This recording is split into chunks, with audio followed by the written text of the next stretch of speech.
Hello, countrymen and women. I want to express my gratitude unto you, but also to mighty God who has continuously sustained us.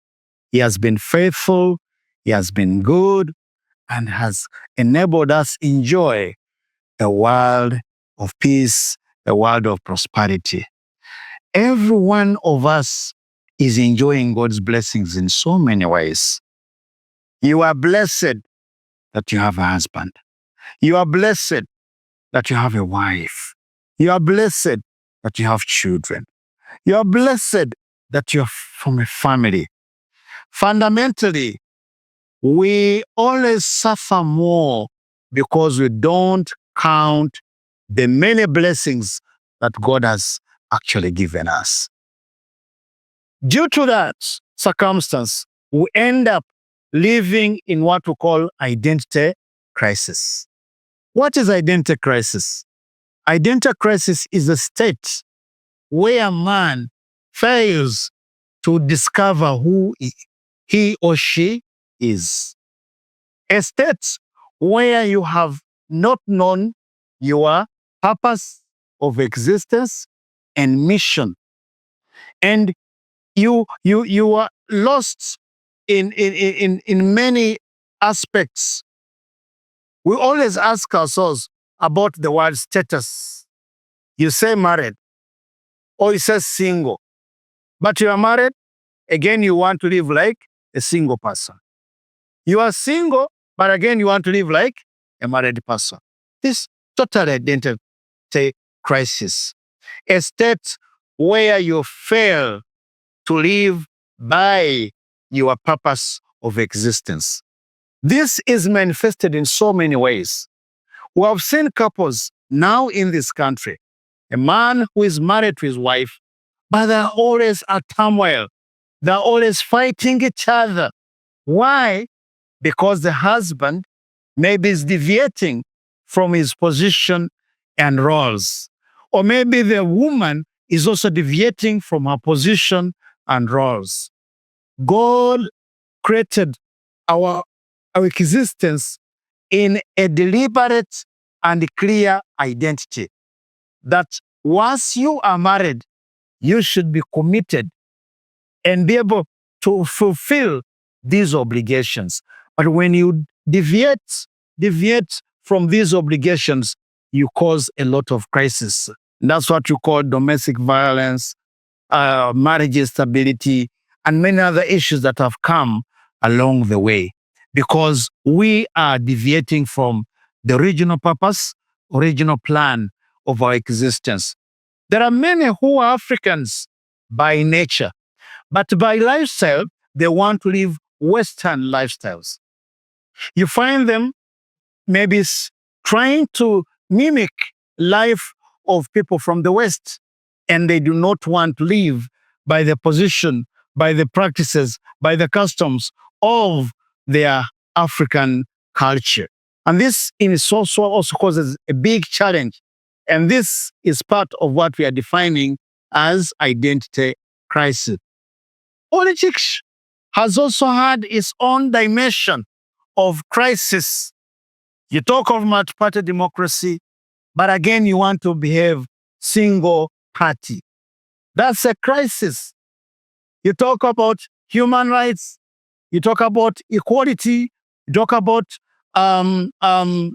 equity, but you are the same person again subjugating the rights of other people. You do not subscribe to what we call the golden rule that do to me, do to others what they think they should do to you. This in itself also causes what we call a crisis. It's a form of crisis. We are extremely caught into all elements of identity crisis. We are lucky that God, in His wisdom, created each of us by culture, by race, by nationality. We are already destined in our unique way. All of us are unique, and God wants us to use that uniqueness so that we can live in harmony with one another. How do we solve the issue of identity crisis? I'm giving some of the remedies. The first is to realign ourselves to God's original purpose and plan. Because God is our creator, God knows our menu. He knows. So because He's your creator, He can, He already has a menu for your existence. He knows that by virtue of being a man, He wants you to live a life of being a man. And He has even defined what men should do.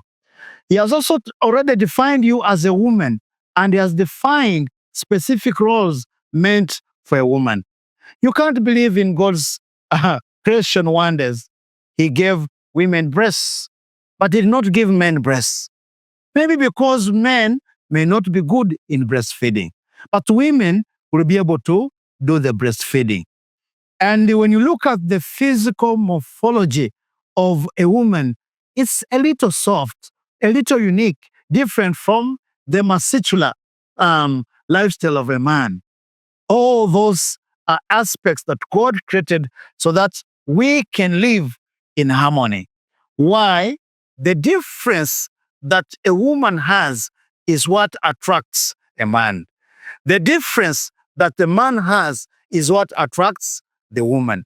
And when these differences come into union of marriage, they form what to call compatibility or what to call companionship. Man will need a woman for having complete life. Now, identity crisis is best solved when we align ourselves to God's original purpose and design. God created us differently, but in our differences, we need each other. We supplement each other. We support each other. And when we learn this, identity crisis is going to reduce. Why should we be at loggerhead? Because you are not of my tribe. Do you know the beauty that when you speak your language, I admire because I don't have what you have, but also you don't have what I have. So the uniqueness about creation is that we need variety for us to coexist. And as I wind up, three things. If you're married, be married. If you're single, be single. Whatever you want to be who you are. Appreciate each other is what we call tolerance. Tolerate the people who differ with you because they can never be you and you can never be them. But how can this be possible when we all look at the greater good? We need to look at the greater good. The greater good is that we need each other and build this universe and make it a better place. Build this country and make it a better place. But this will be centered first on our ability to address the issue of identity crisis. Identity crisis is best solved when we first discover who we are. I want to thank you for being unique. Appreciate God for who you are. God has intended plans that suit that uniqueness. And He wants you to live that kind of lifestyle. So that's another one lives a different lifestyle. And in this way, we become dependent on one another. I want to keep sharing more. And for now, let's keep thinking about how we can realign ourselves to God's original purpose and design.